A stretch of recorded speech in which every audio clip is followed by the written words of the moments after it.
حضرت شبہ کا ازالہ کچھ اس طرح آیا ہے کہ کسی نے یہ پوچھا ہے کہ اگر مردے کو جنازے میں لوگوں کی تعداد بخشواتی ہے تو پھر اعمال کی کیا حیثیت رہ جاتی ہے؟ یعنی کہتے ہیں کہ اگر 40 لوگ ہوں جنازے میں تو بخشش ہوگی، تو پھر ان کو ساری یہ پوری زندگی میں نیکیاں کرنے کی کیا ضرورت ہے؟ 40 لوگوں کو اکٹھا کر لیں بس۔ لوگ بھی شارٹ کٹ چاہتے ہیں، جی آسانی مل جائے، کوئی ایسا کام ہو جائے۔ ایسا ہی ہے۔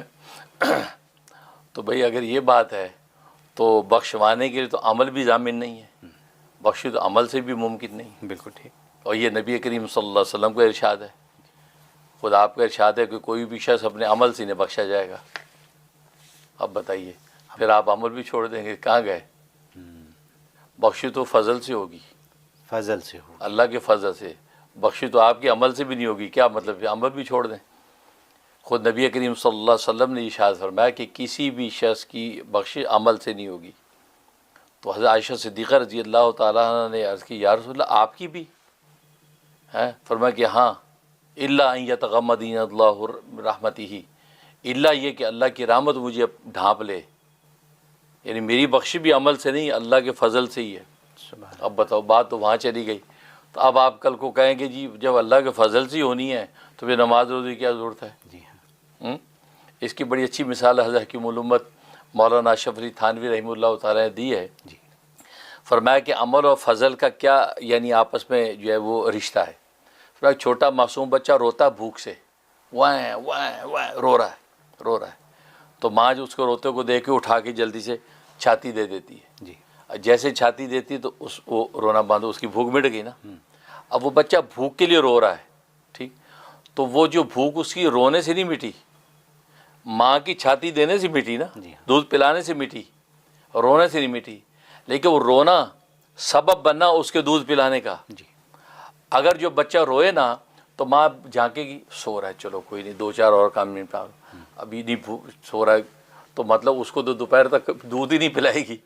اب وہ جو رویا ہے نا، تو رونے سے کیا ہوا، ان کی چھاتیوں میں ایک جوش آیا، وہ بچہ میرا بھوکا ہے، جلدی سے دودھ پلا دیا، بھوک مٹ گئی۔ تو فرمایا کہ رونا جو ہے یہ سبب بنا کس کا؟ دودھ پلانے کا۔ جی۔ تو بھوک مٹی دودھ پلانے سے، رونے سے نہیں مٹی۔ جی۔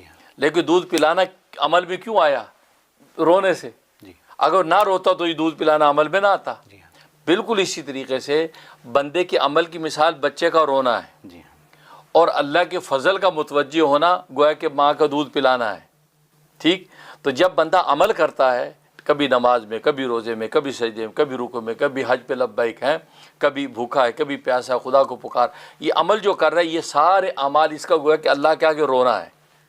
جب یہ روتا ہے گویا کہ یہ عمل پیش کر، تو اللہ کا فضل متوجہ ہوتا ہے، یار دیکھو کبھی سجدے میں پڑا ہوتا ہے، کبھی رکوع میں کھڑا ہوتا ہے، کبھی جھکا ہوتا ہے، کبھی قیام میں، کبھی بھوکا ہے روزے میں، کبھی افطار کر کے خوش ہو رہا ہے، یار کبھی گھر بار چھوڑ کے حج پہ نعرے لگا رہا ہے۔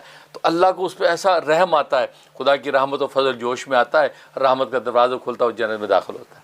سبحان اللہ۔ ٹھیک ہے نا؟ تو یہ جتنی جو چیزیں ہیں یہ سب اپنے اپنے مقام پہ کام کر رہی ہیں۔ اب یہ کہنا کہ وہ یہ 40 آدمی اگر جنازے میں آ گئے تو بخشش ہو جائے گی، ہاں وہ بالکل اس کی فضیلت و تاثیر یہی ہے، لیکن بات یہ سے اسی پر موقوف آپ رہیں گے۔ اب جو ایک چھوٹی مثال اسی کہ ڈاکٹر کا صحت، آپ کا صحت مند رہنے کے لیے آپ کا ضروری، آپ کا دل بھی صحیح ہو، گردہ بھی صحیح ہو، پھیپھڑے بھی صحیح ہوں، پورے ہے نا، اور ہر ایک کی دوسرے کا جی آپ یہ وائٹامنس کھائیں، آپ یہ چیز کھائیں، یہ خوراک کھائیں۔ اب مختلف خوراکیں کھاتے اس لیے ہیں، کوئی دل کو مضبوط کرتا ہے، کوئی گردوں کو مضبوط کرتا ہے، کوئی پھیپھڑے کو کرتا ہے، تو اوورآل کیا ملتی ہے؟ صحت ملتی ہے۔ جی ہاں۔ اب اگر ایک بندہ کہے کہ نہیں یار جب وہ انسان جو ہے وہ دل کے صحیح رہنے سے ٹھیک رہ سکتا ہے، تو بس دل کا کام کرتے رہیں، گردے ختم ہوتے تو ہوتے رہیں، وہ ختم ہوگا تو دل بھی آپ کا ڈیمیج ہونا شروع ہو جائے گا، ایسے ہی۔ پینکریا آپ کا ختم ہوگا تو آپ کا دل بھی ڈیمیج ہونا شروع ہو جائے گا۔ تو معلوم ہے کہ سب اپنی اپنی جگہ پر کردار ادا کر رہے ہیں، آپ کسی کو اگنور نہیں کر سکتے۔ بالکل اسی طریقے سے روحانی تقرب جو اللہ کے ہے، ہر ایک اپنا اپنا کردار ادا کر رہا ہے۔ اب اکیلی نماز پڑھ کے آپ بخشے نہیں جا سکتے، روزہ بھی رکھنا آپ کو، زکوٰۃ بھی دینی ہے آپ کو، حج بھی کرنا ہے۔ کہتے ہیں یار نماز سے تو بخشش ہو جاتی ہے، پھر روزے کی کیا ضرورت ہے؟ نہیں، روزہ اپنا کردار ادا کرے گا، نماز اپنا کردار، ہر ایک جب سب کردار ادا کریں گے تو صحت کی طرح مغفرت ملے گی۔ سبحان اللہ۔ بالکل اسی طریقے سے 40 آدمی آ گئے تو وہ اپنا کردار ادا کرے گی بخشش کے لیے۔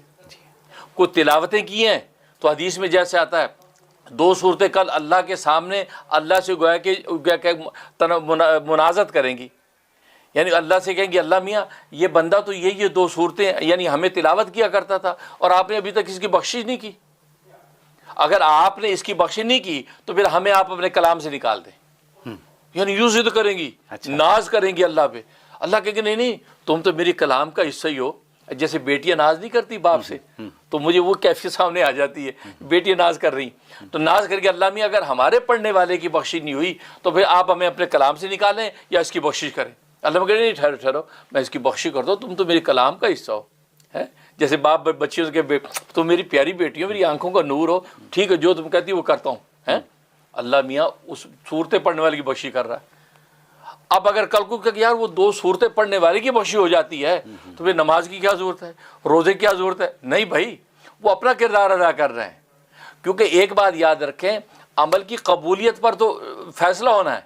یہ آپ کو کسی نے بتا دیا کہ عمل آپ کا قبول ہو چکا ہے، یہ آپ کو کس نے بتا دیا؟ بالکل۔ یہ آپ کو کہاں سے پتہ چل گیا؟ کون سا میکینزم آپ کے پاس ہے میری نماز قبول ہوگی؟ وہ تو اللہ والے مرتے دم تو روتے تھے یا اللہ قبول کر لے، پتہ نہیں قبول ہوا کہ نہیں۔ تو جب ہمیں اعمال کے قبول ہونے کا ہی پتہ نہیں تو پھر آپ یہ ناز کر ہی نہیں سکے کہ عمل کی بخشش ہو سکتی ہے۔ پھر 40 آدمی آپ کے شریک ہو گئے اور 40 کی آدمیوں کی شرکت قبول ہو گئی اللہ کے ہاں، یہ آپ کو کس نے بتا دیا؟ نہیں معلوم۔ پتہ 40 کے 40 کی قبول نہیں ہوئی شرکت، تو آپ کو اللہ کے ہاں وصول کیسے ملا؟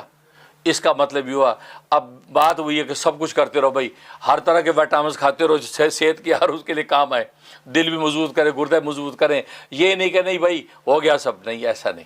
آپ کو سب بالکل اسی طریقے سے جتنے بھی اعمال کرنے، بخشش کے جتنے بھی ضمانتیں بتائیں سب کو اڈاپٹ کرنا ہے۔ پتہ نہیں کون سا قبول ہے ہمیں پتہ ہی نہیں ہے، پتہ نہیں ساری نماز سجدے آپ کے منہ پہ آر دیے، وہ 40 آدمی کی والی شرکت قبول ہو گئی، آپ کی بخشش ہو گئی۔ پاسبل ہے نا؟ اور پاسبل ہے کہ 1,00,000 آدمی آپ کے جنازے میں ہیں، ایک کی بھی حاضری قبول نہیں ہو اور پیچھے جو عمل کیے تھے آپ نے ان عملوں کی وجہ سے بخشش ہو رہی ہے۔ تو آپ کو پتہ کچھ آپ اندھیرے میں ہیں، یا اندھیرے میں آدمی ہر طرف ہاتھ مارتا ہے یا کچھ تو پڑے، بس وہی سمجھیں ہم اندھیرے میں ہیں، اللہ کی مغفرت کا روشن جب وہ یوم آخرت کے اندر ہوگا آفتاب، تو اس وقت پتہ چلے گا کہ ہم جو کہتے ہیں نا وہ گدھے پہ سوار تھے کہ گھوڑے پہ سوار تھے۔ لہٰذا سب چیزیں بخشش کے یہ ٹولز ہیں، ان کو اختیار آپ کرتے رہیں، اب پتہ نہیں کون سا آگے کام آ جائے گا وہی آپ کو بخشوا دے گا۔ سبحان اللہ، یہ بہت خوب حضرت۔